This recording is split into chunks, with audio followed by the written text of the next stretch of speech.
بسم الله الرحمن الرحيم. الحاقة ما الحاقة وما أدراك ما الحاقة كذبت ثمود وعاد بالقارعة فأما ثمود فأهلكوا بالطاغية وأما عاد فأهلكوا بريح صرصر عاتية سخرها عليهم 7 ليال و8 أيام حسوما فترى القوم فيها صرعى كأنهم أعجاز نخل خاوية فهل ترى لهم من باقية وجاء فرعون ومن قبله والمؤتفكات بالخاطئة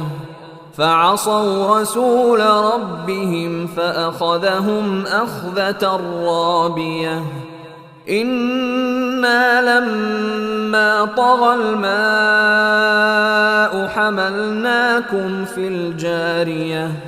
لنجعلها لكم تذكرة وتعيها أذن واعية فإذا نفخ في الصور نفخة واحدة وحملت الأرض والجبال فدكتا دكة واحدة فيومئذ وقعت الواقعة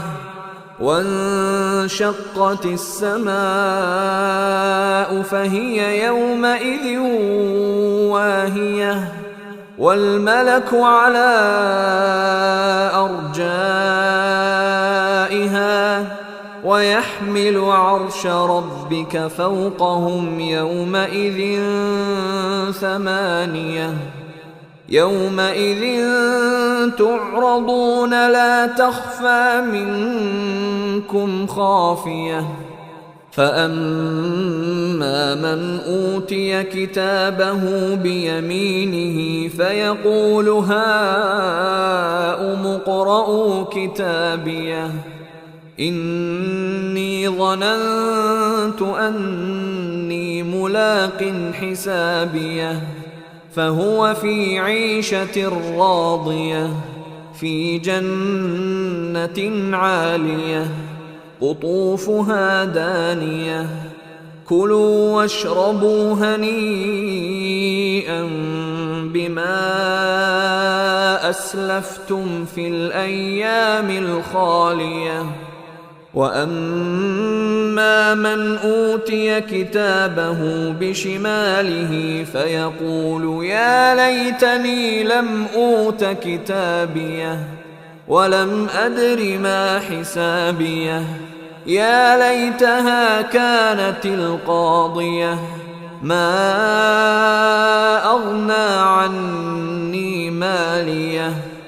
هلك عني سلطانيه خذوه فغلوه